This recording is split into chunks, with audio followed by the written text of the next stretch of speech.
Зад него стои богато политичко искуство. Еден беше од главните водачи на ПДП, пратеник, министер, амбасадор. Сега е председател на Советот на амбасадори на Македонија. Мухамед Халили, гостин во ова интервју, велам, добре дојдовте. Добро ве најдов, благодарам на поканата. Со господинот Халили сакаме да анализираме за последните случувања во односите со Бугарија, за политичката сцена во Македонија, за кроењето и прекројувањето на владината коалиција. Господин Халили, своевремено околу тензиите во македонско-бугарските односи имате изјавено дека, цитирам, не треба премногу да се фокусираме на несогласувањата со Бугарија, заборавајќи ги домашните проблеми. Напротив, треба да се фокусираме на борбата против корупцијата, криминалот, нереформираното судство. Година дена подосна, или нешто повеќе од година дена, работите не само што мрдна од мртва точка, туку уште повеќе се влошија. Па имаме, да речеме, тепани, имаме претепани, имаме иредентистички изјави. Господин Халили, каква е сега вашата оценка за состојбите и односите помеѓу Македонија и Бугарија? Мојата оценка повторно истата.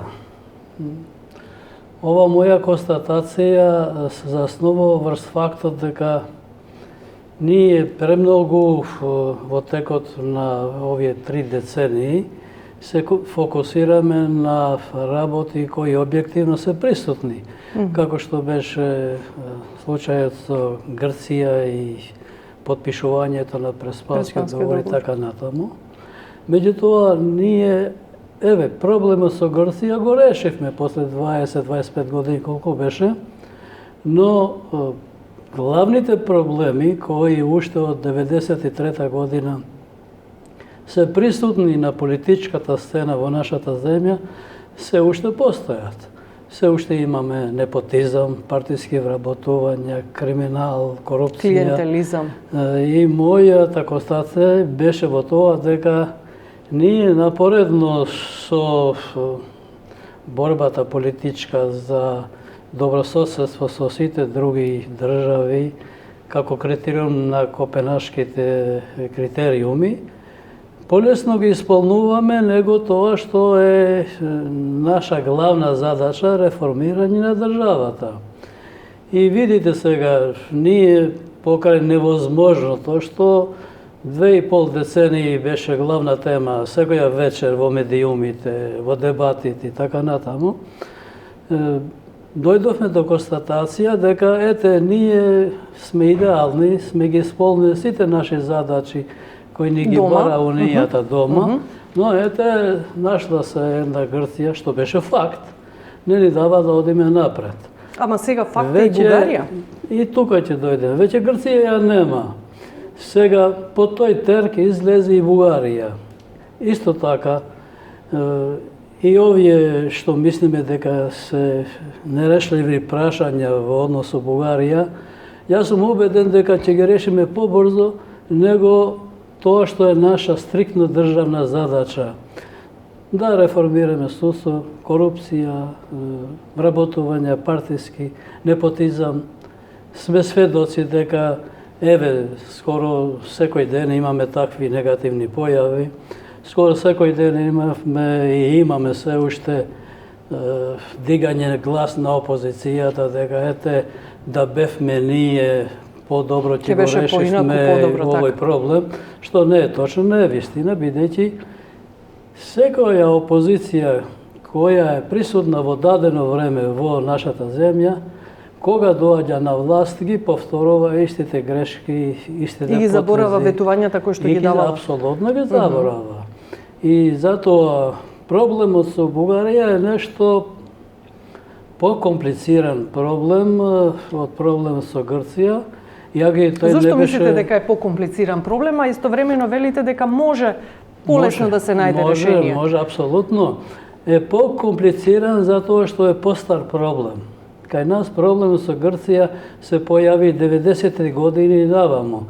По новата историја? Да, по независноста на државата, затоа што Грција тогаш имаше една проруска политика и не сакаше Грција да се граничи со новата држава, тогаш Република Македонија, и не сака да се прекине оската север-југ, значи врската со Русија. Така. Проблемот со Грција го знаеме, но каде е сега тука Бугарија, каде што велите дека е Овој покомплицирано? проблем, кога и беше веќе присутен во нашата политичка јавност со Грција, со Бугарија беше прикриен. Ставен под тепих. Привидно ставен под тепих, затоа што ние се гордеевме тогаш дека ете за време на владењето на Желјо Желев како бугарски председател, Бугарија ја призна Република Македонија како независна држава. Меѓутоа, ние ги заборавивме нивните тврдења зашто ја призна Македонија. Нивниот тогашен премиер на владата за време на Желјо Желев се изјаснил дека ние ја признавме Македонија како втора бугарска држава. И ние ова негова констатација Тоа не го земавме здраво за готово.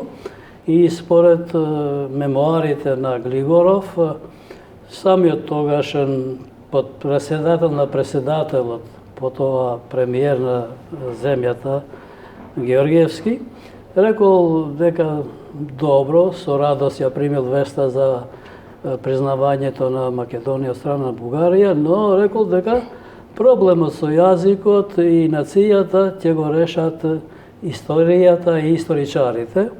За жал, многу години помина од тоа време, ниту историчарите, ниту историјата, ниту политиката го решила тој проблем, затоа што сигурно пресметката на бугарските политичари била ево ние да се залагаме дека сме за евроинтеграција на Македонија, но кога ќе дојде времето и ние ќе ги поставиме нашите услови. Ќе спуштиме рампата. Меѓутоа, тие што се занимаваат со политиката треба да го почитуваат и искуството. Искуството се чита од луѓето кои биле дел од таа историја, кои ја креирале историјата. И еден од тие, двајца од тие кои ја креирале историјата се Глигоров и Андов. Андов, за наша среќа, е уште жив, можеле луѓето да го консултираат како овој проблем, бидејќи овој е 7-8 деценијски и повеќе проблем. Не е проблем кој излезе по осамостојување на државата.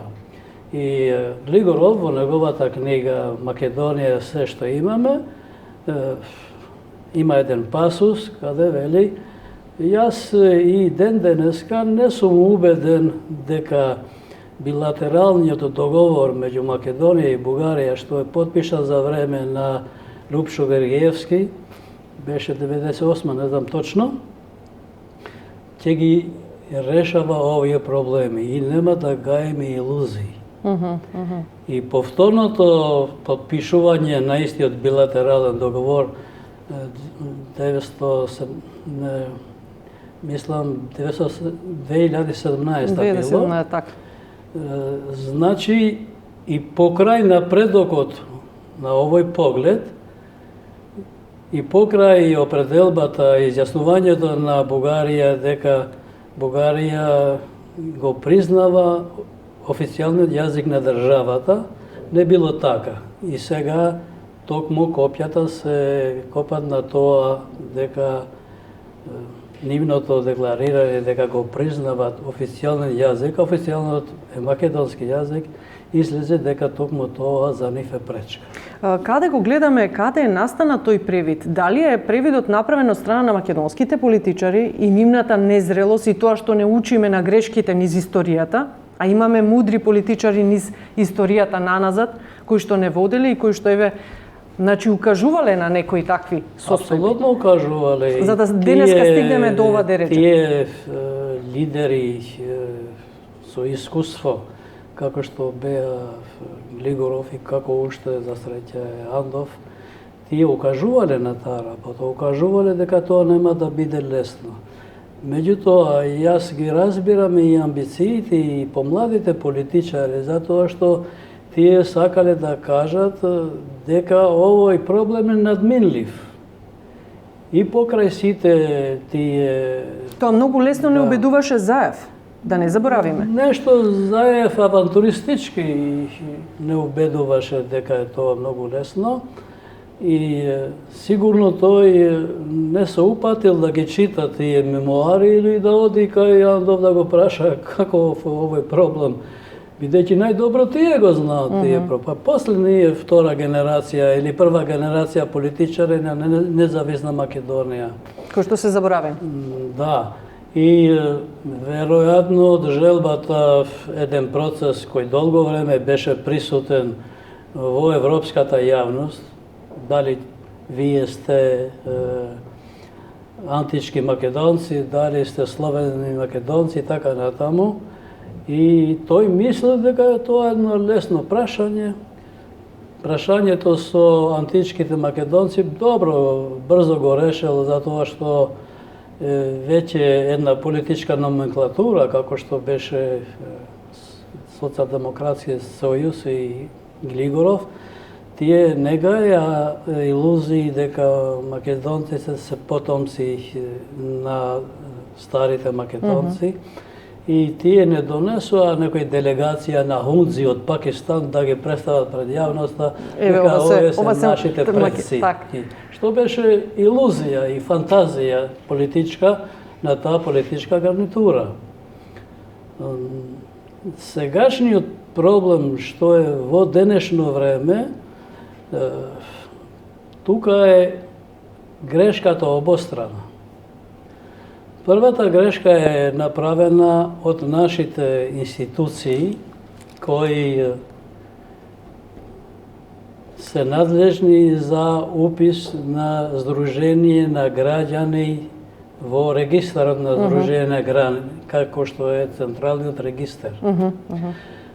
Првиот, ако зборуваме за кривица, првиот е тој што направил пропуст, е тие кои го... Зошто дозволиле регистрација, или? Не зашто, прво, зашто во законот за Сдружение на граѓани не е точно третирано името на Сдруженијата на граѓани.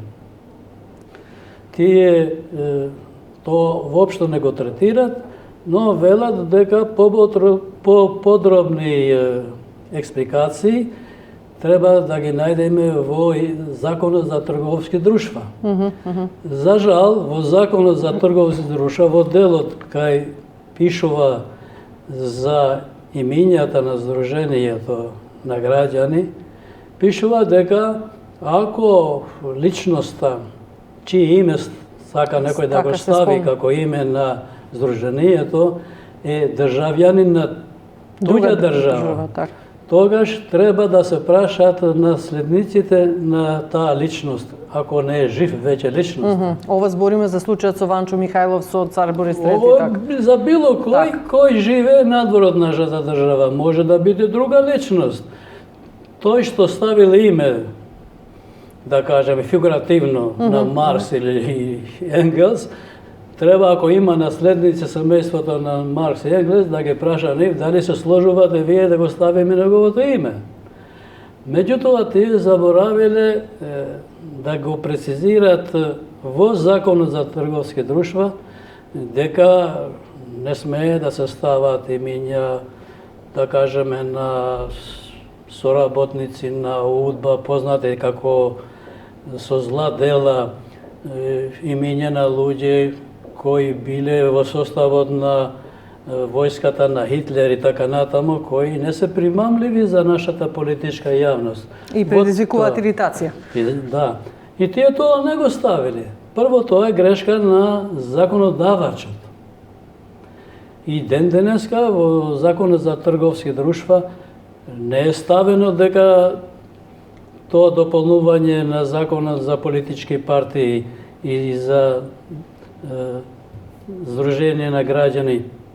Тамо интервенирано дека не смее сега со амандман, интервенирано дека не смее да се стави име на личности кои предизвикуваат верска, национална и друга омраза и така натаму.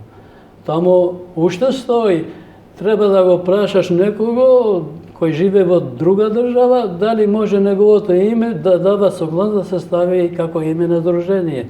Но ова што е направено, измени дополнувања во Законот за политички партии и здружени на граѓани, не е внесено и тамо.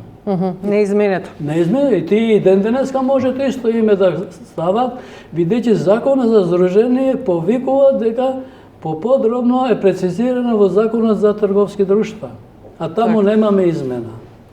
И сега излезе дека граѓани кои се граѓани на нашата држава, Република Северна Македонија, сакале да основат здружение на граѓани, клуб на Ванчо Михајлов.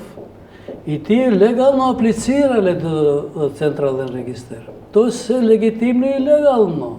Ништо не направиле во процедурата во законите. И ако тие можеле, Централен регистер можел да ги одбива нив, бидејќи е должен, прво се прегледува како е статутот нивен. Дали во статут има елементи против држава, против уставот и законите. Тие тоа не го нашле. Дали нивната програма има... Може би не го ни виделе, не сакале ни да го видат. Дали во програмата нивна има елементи против уставот и законите. И тие дошле во, бидејќи тие со право пристапиле, затоа што во Законот за здружение не било прецизирано дека не може да се стави ово име од овој карактер. И сега втората наша грешка, сега зборувам за наши грешки. Тие се државјани на Република Северна Македонија. И согласно уставот и законите, тие треба да бидат рамноправни со сите други граѓани. Имат им го дава уставот да тоа право. основат здружение и така за развој на нивната култура и така натаму.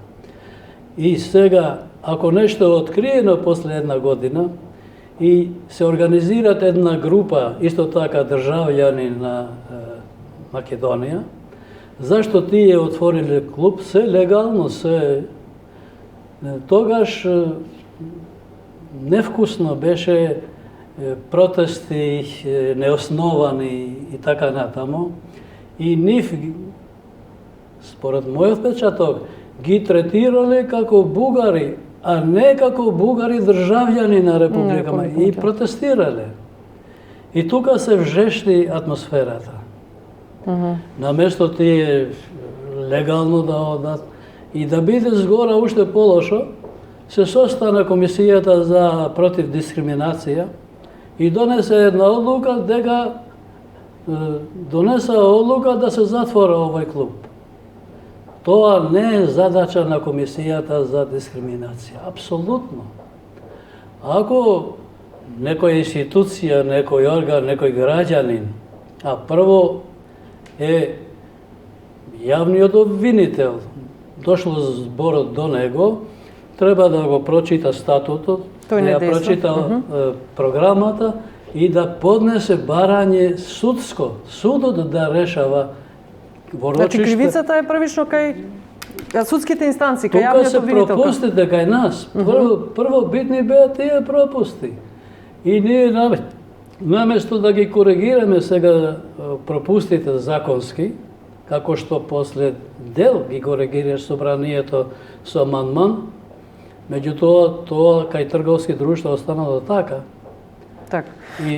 И тогаш се направи буна и цело време ние сме ги третирале како државјани на Бугарија. А фактички тоа е клуб на државјани на Република Северна Македонија, но со бугарска етничка припадност. Што е она што Бугарија, бугарската влада го направи и како вие тоа го оценувате, еве во случајот со претепаниот во Охрид и испраќањето на бугарски влади на авион за да го пренесе? Каков гест е тоа? Дали тоа смееше така да се направи и каква порака ни испрати Бугарија со тоа? Ние не треба да мислиме дека сите паметни луѓе може да ги најдеме во Бугарија и така натаму. Ovdje je nivna klasična greška i klasična nedozvoljiva metoda na tretiranje na ovoj problem. Naša ta krivica je v to, što ne sme sednali so vodačite na tije klubovi i kako naši državljani, građani na ova zemlja, da gi tretirаме нивните проблеми. И тој проблем на интеграција нивна во македонското општество треба да биде преку взаемен диалог.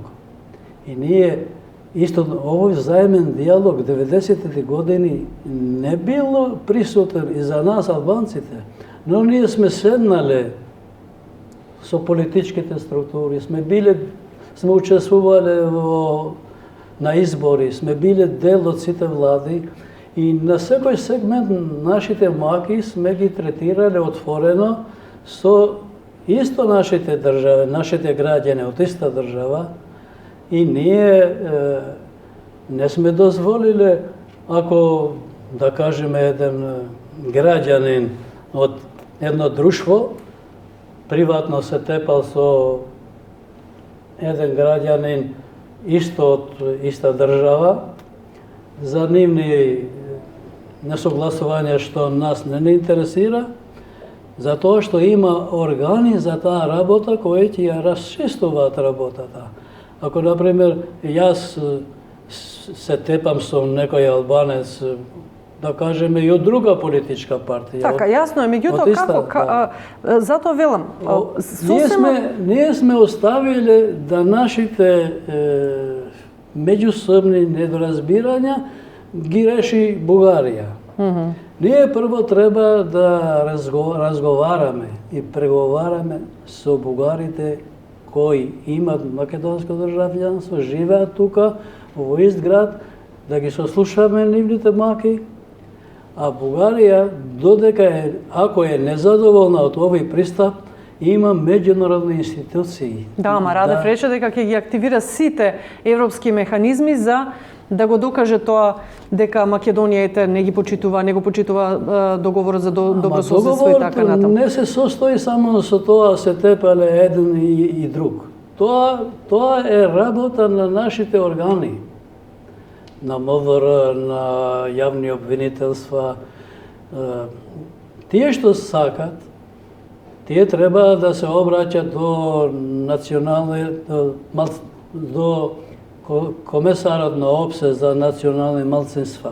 Ние од таму сме почнале, таму сме ги решили. Има една дигресија сега што ќе направам. Во Советна Европа треба да се обраќат дека државата не ги исполнува критериумите, не дека државата не се грижела за Христо Ристов или не знам кого.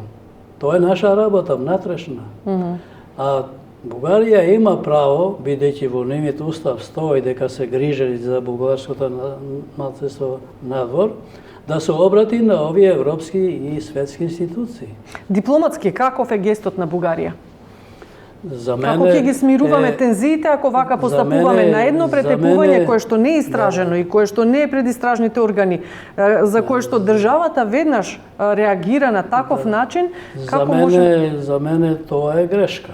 Тоа е грешка затоа што нашите органи се уште не излегле со точно тоа велам, точна диагноза околу тоа што се десило. Оти може такви случаи да имаме ние и многу пати понатаму. Ама имаше една несрекна изјава на Османи, велам несрекна, не знам дали е дадена при, да речеме, со намера или без намера, каде што вели, знаете на што ќе речам, јас не ги следам она што е во истражните органи, туку тоа што ќе каже мајката и претепаниот. Тука ние самите се, да речеме, ние, видите, на секоја изјава... А тоа е прв човек на дипломатијата наша. На секоја изјава ние може да најдеме мани. Но мој впечаток е дека Османи успешно се справува со овие работи и со овој проблем. Сега некои македонски аналитичари наоѓаат мана кај него, зашто тој е албанец и се грижи за еден проблем кој е типично етнички. Тој е албанец, но тој е министер за надворешни работи.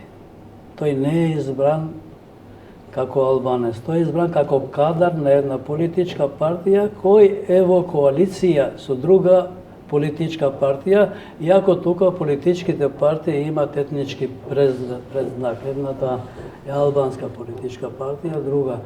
Но мотивите и задачите се исти, затоа што надворешната политика не ја креира само Османи. Надворешната политика ја креира владата, министерот, владата, парламентот, председателот на државата.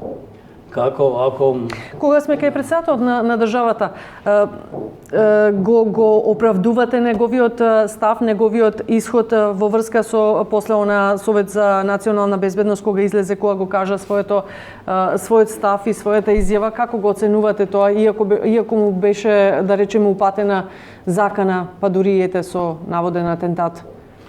Прво, затоа што ова ве прашувам затоа што многумина го осудуваат и велат не требаше и не беше до Пендаровски, не требаше тој да се инволвира во ова, туку како што велите вие органите на прогонот да си го направат тоа, нашите органи да алармираат до европските институции да се известат сите, а Пендаровски да си стои на страна. Бидејќи овој проблем е многу деликатен. Тој се наоѓал пред една дилема, дали да реагира или да не реагира. Но секоја реакција, каде миското поле не е расчистено, има ризик да паднеш во мини. Така, да експлодира. Да. Според мене, ќе беше подобро тој да чека да заврши овој процес на полициско-судските постапки околу овој случај, па после кога ќе имавме јасна слика и јасен став на овие надлежни институции, тој да реагираше на некој начин. Затоа што ево сега излегло дека македонецот бил претепан од бугаринот. И се уште не е расчистено кој е македонец, кој е бугарин, кој е препан, кој е претепаниот и така. И затоа е многу нејасна постапката на бугарската влада. А Османи го осудува насилството како процес. Не брани никого. Тој го осудува насилството што е неприфатливо, што и за мене, и за сите. Бидејќи, имајќи ние органи на власт, одбранбени, полициски и други, не смеат тие нашите несогласувања да ги решаваме ние по насилен пат. Тоа не прифатливо. Ама требаше ли веднаш Османи да се истрча во Бугарија насред Софија и да некој велат дури да спроведе политика на коленичење? Зошто кога до него стои Милков и упатува, да речеме, исто иритирачки изјави на наша сметка? Не бе. А Османи стои до него и молчи. Не видите, според Виенската конвенција за конзуларни и дипломатски односи, државата е обврзана да ги брани правата на граѓаните да реагира, кои живеат во друга земја. Овој случај нашиот граѓанин е наш државјанин и наш граѓанин, меѓутоа овој факт сигурно и тој не го знаел. И затоа и отишол и да го посети таму, затоа што секој негов збор од страна на бугарите, тој е должен со меѓудржавниот договор што го имаме.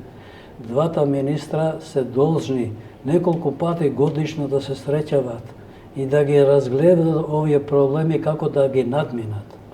Не, затоа што ќе прокоментирам сега како новинар, затоа што личеше на некој начин како едноставно да се исплашивме од тоа што се случи, да се плашиме од тоа како сега ние ќе се представиме пред Европската унија кога сите стрели копија се упатени кон нас. Ете на наша територија се случило, па ајде сега ние да се правдаме. Зашто да се правдаме? Од што да се плашиме? Не. И напокон, дали Европската унија според вас има исти аршини спрема Бугарија и Македонија и каква е незината политика? Дали е таа навистина праведна во односите со Македонија?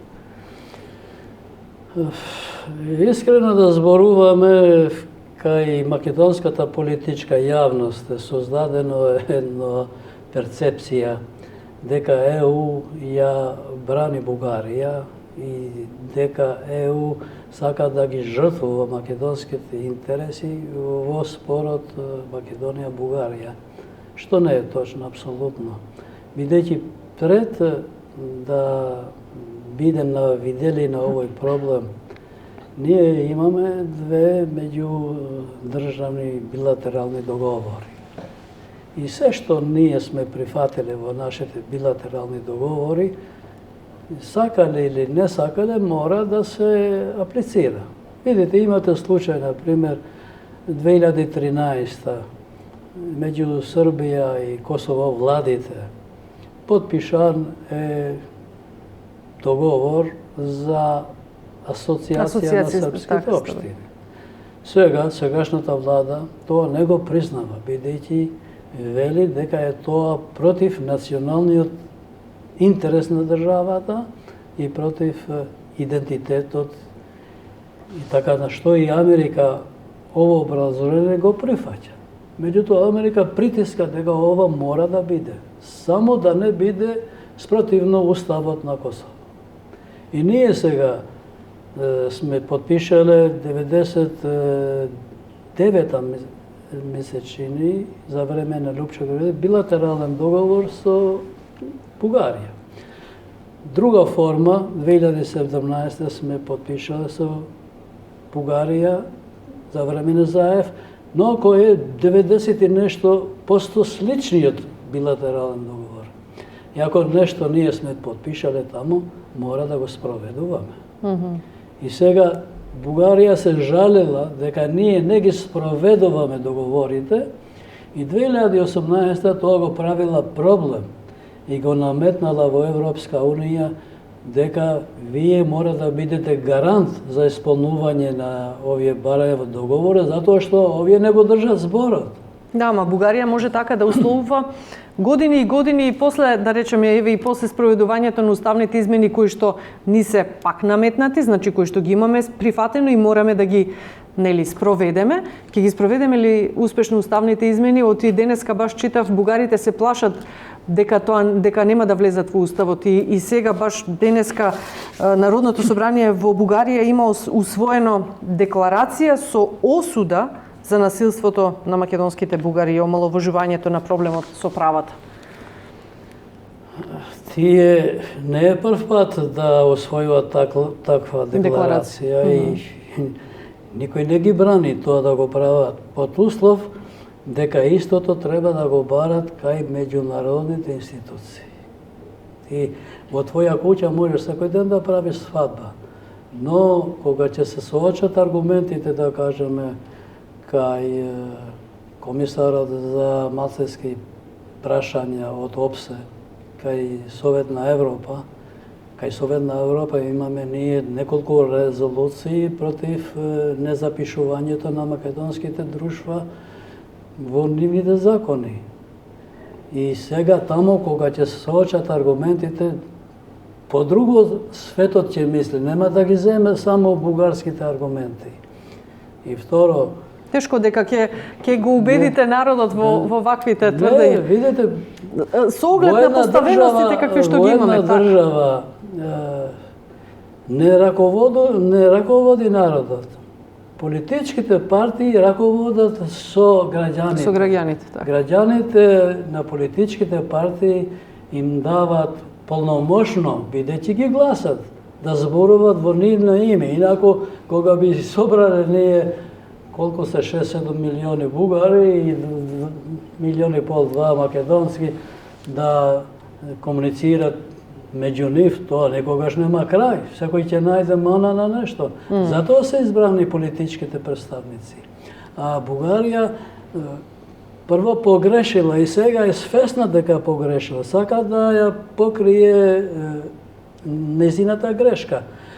Овој проблем излезе на виделина кога Бугарија пред светот, пред меѓународната јавност, сакаше да ја пласира тезата и да ги убеди нив дека да, држава Македонија постои, не постои македонски народ и не постои македонски јазик. Ова беше првичната теза на Бугарија. На Бугарија, така.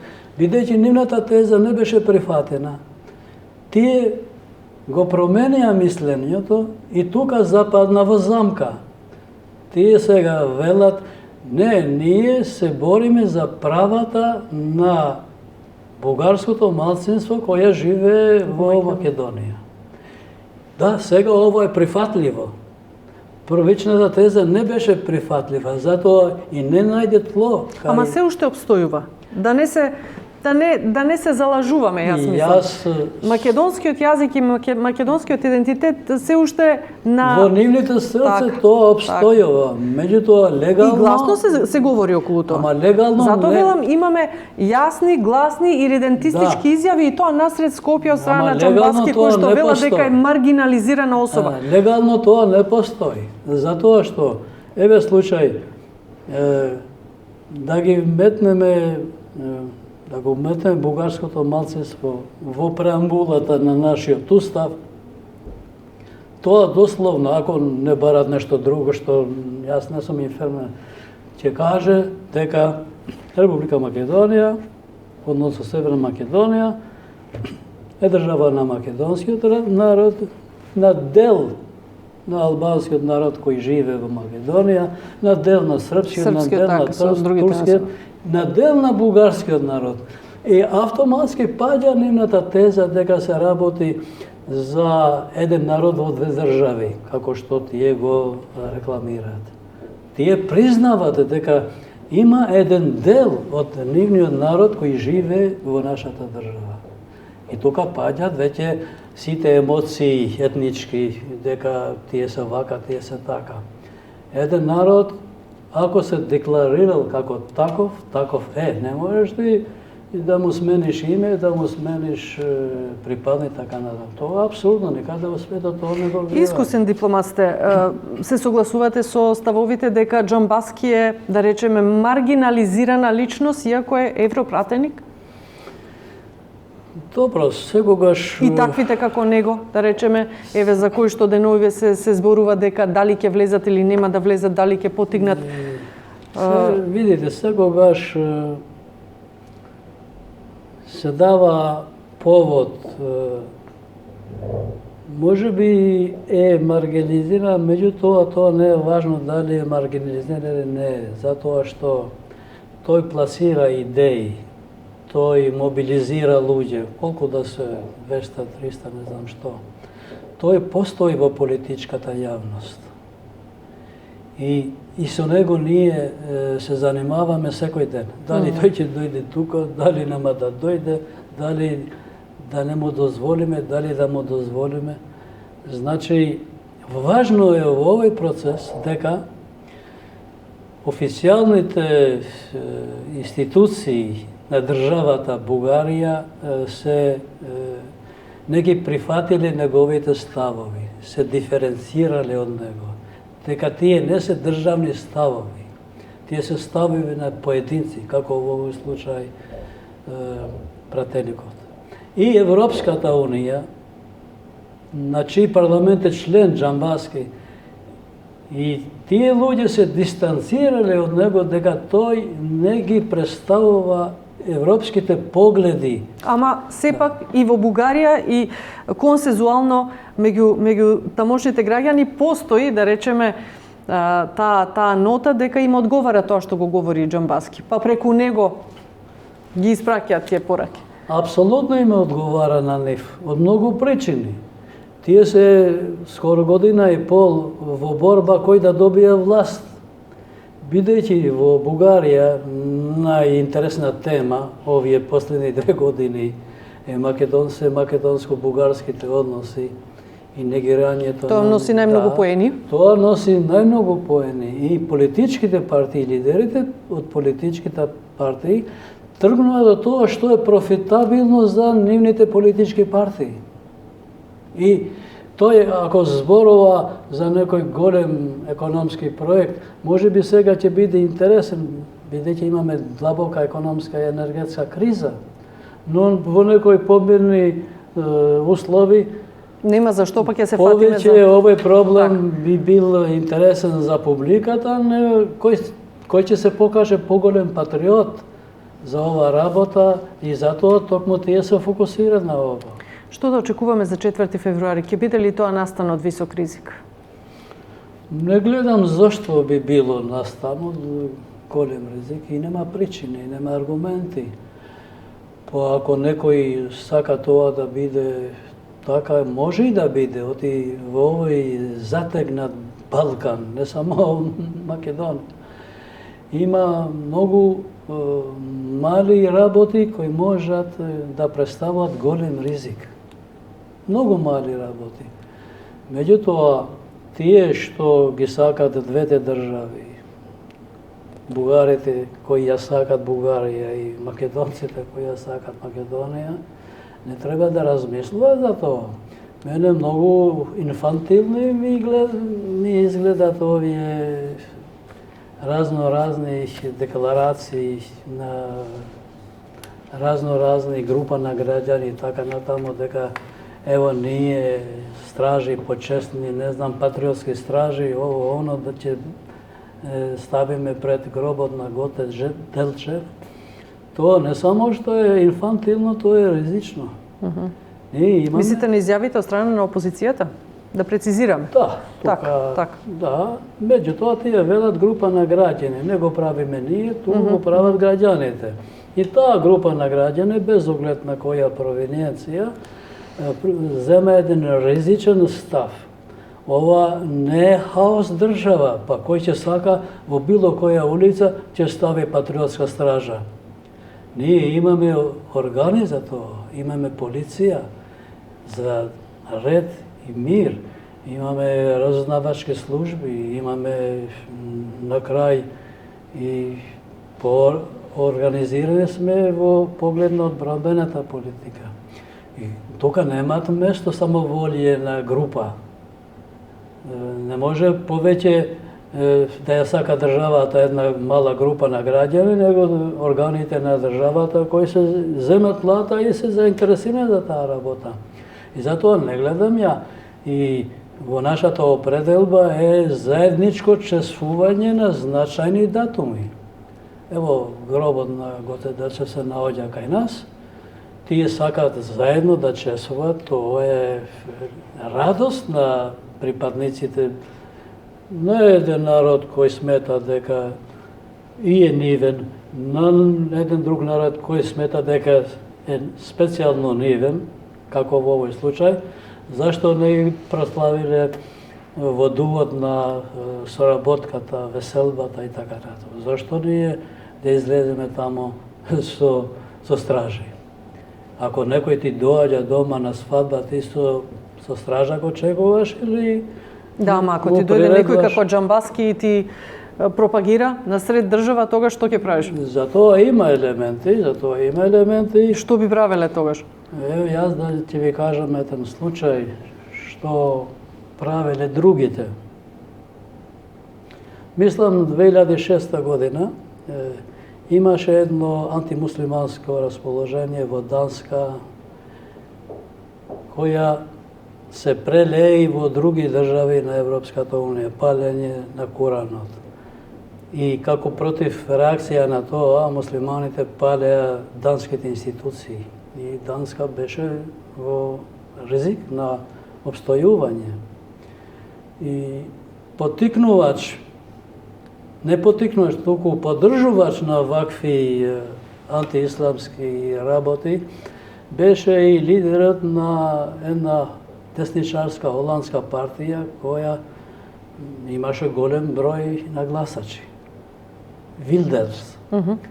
И Вилдерс допатуваше тие денови во Обединето кралство да присуствува на еден филм во кој филм се третираше едно антимуслиманско расположение. И британските власти не му дозволија да влезе, бидејќи знае дека ќе потикнува омраза и така натаму.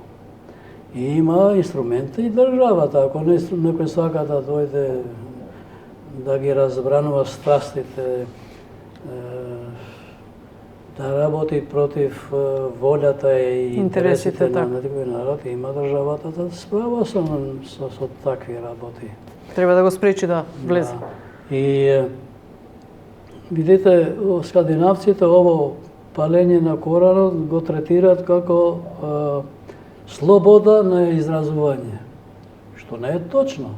Европската конвенција за човекови права во членот 11 стриктно стои дека една демократска држава може да ограничи во интерес на суверенитет на државата и натаму некое право во Европската конвенција, ако таа држава смета дека ги нарушува државните интереси на држава и така натаму. Тоа Така. е. Да се вратиме ние повторно кај нас, да ја прашам каква ни е македонската дипломатија? Има ли непотизам? Дали е професионална?